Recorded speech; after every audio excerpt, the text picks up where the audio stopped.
guys, welcome back to the channel, and I have my little cousin Stazia on board, and she wants to learn about sharks, so I will be telling her some.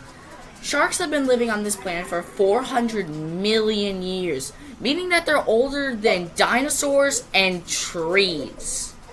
But sharks are a kind of fish, not bony fish, cartilaginous fish, meaning it's in the same family as rays and skates, along with rabbitfish.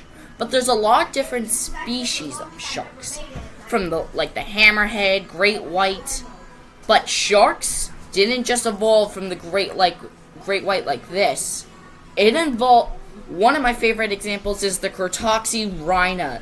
This thing is 26 feet long and weighs up to 12,300 pounds.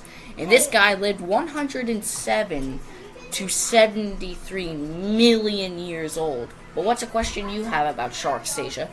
So, my question is, everybody thinks that Bruce is a great white, but your theory is that you think he's a Cretoxy-rhina. Yeah, if you don't know, Bruce is the shark from Jaws. Because Bruce has this little... Oh, and speaking of which, this is the shark body. Typical, right? Pointed snout with pointed fins. But there's a lot of sharks that don't have this. Like some other sharks have rounded snouts, or maybe some either squared snouts. And also some scientists can identify sharks by their dorsal fins. Some have a rounded dorsal fin. But some have a pointy one like this. Yeah, great whites and other species have pointed fins.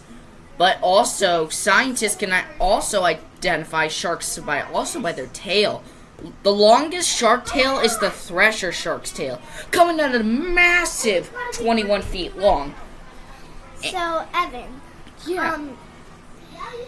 know how Bruce has this on them? Oh, yeah. And Cretoxy-rhinas also have this.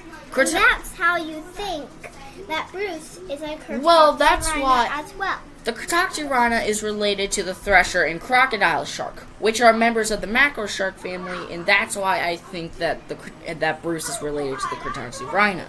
But Stazia is also right about this. The Cretoxy-rhina and the great white also have pectoral fins. This also helps the sharks steer in the water. But also, if you're wondering why a shark gets the grayish color on top, it's called counter shading. It's a type of camouflage. The top part of a shark is gray, blue, black, even brown, while some can come in many different patterns like stripes or spots, and the bottom part is either white or yellowish gold. Animals looking down into the deep cannot see a shark from above, as the dark back blends in with the ocean floor, and animals below a shark looking up cannot see it because the white belly blends in with the sunny surface of the water. Evan? Yes? So, do they get the gray part on them because they stay in deep water in the dark? Or well, many shark species get different colors. One of my favorite examples of some sharks can actually change the colors of the environment. Wobbegong or any other carpet sharks, for example, can rest on the sea floor, but they're ambush hunters, meaning they're really hard to spot. So if a fish or a crustacean shows by, they're in for a show. Which, speaking of which, sharks have different diets.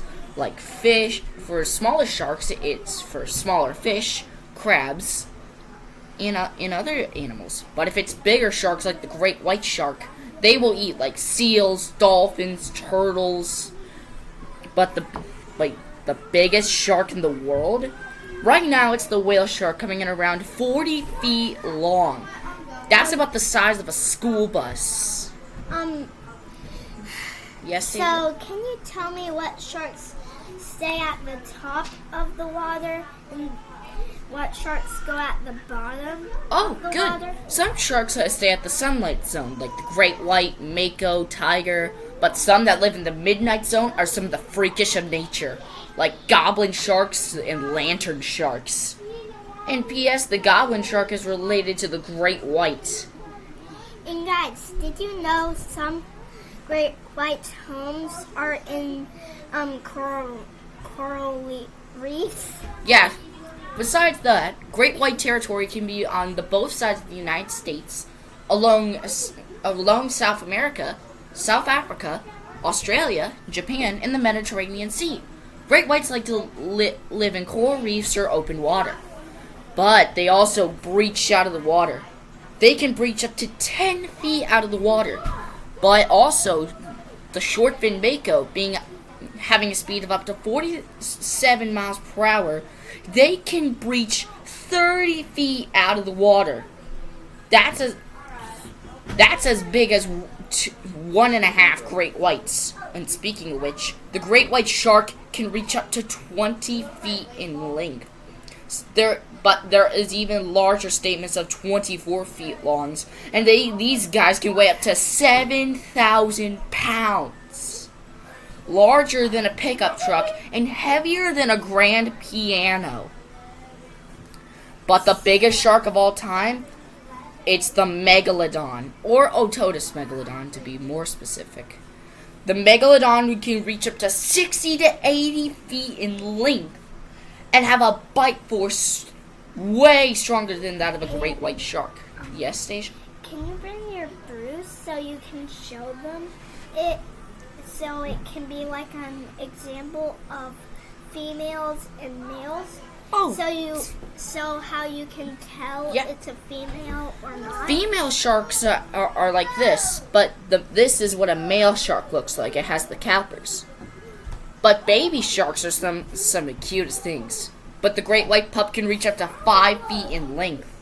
That's as big as me. But Stacia, do you have any last questions before we sign off?